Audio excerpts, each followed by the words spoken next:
கிறிஸ்து இயேசுவில் எனது அன்பிற்கினியவர்களே, கங்கை கலை தொடர்பகம் செம்மன் குரல் நிகழ்ச்சி வாயிலாக உங்களை சந்திப்பதில் மகிழ்ச்சி அடைகின்றேன்.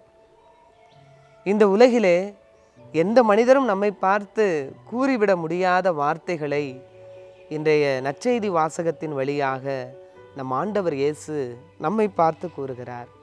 இயேசு சொல்கிறார், சுமை சுமந்து சோர்ந்திருப்பவர்களே எல்லாரும் என்னிடம் வாருங்கள், நான் உங்களுக்கு இளைப்பாறுதல் தருவேன் என்று. பொதுவாக மனிதர்களாகிய நாம் சுமையோடு இருப்பவர்கள், கவலையோடு இருப்பவர்கள், தேவையோடு இருப்பவர்கள் நம்மிடம் வருவதை விரும்பவே மாட்டோம். ஆனால் ஆண்டவர் இயேசு சொல்கிறார், அப்படிப்பட்ட மக்களை பார்த்து சொல்கிறார், சுமை சுமந்து சோர்ந்திருப்பவர்களே எல்லாரும் என்னிடம் வாருங்கள் என்று. அதுதான் ஆண்டவர் இயேசு நம்மீது கொண்ட அந்த அன்பு. அந்த அன்பு இருந்ததால்தான் அவர் நமக்காக உயிரையும் கொடுக்க முன் வந்தார்.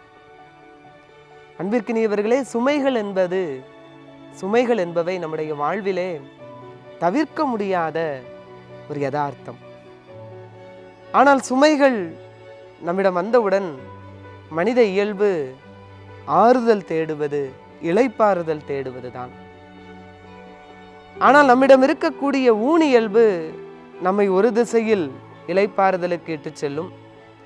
நம்மிடம் இருக்கக்கூடிய ஆவிக்குரிய இயல்பு நம்மை இயேசுவிடம் அழைத்து செல்லும்.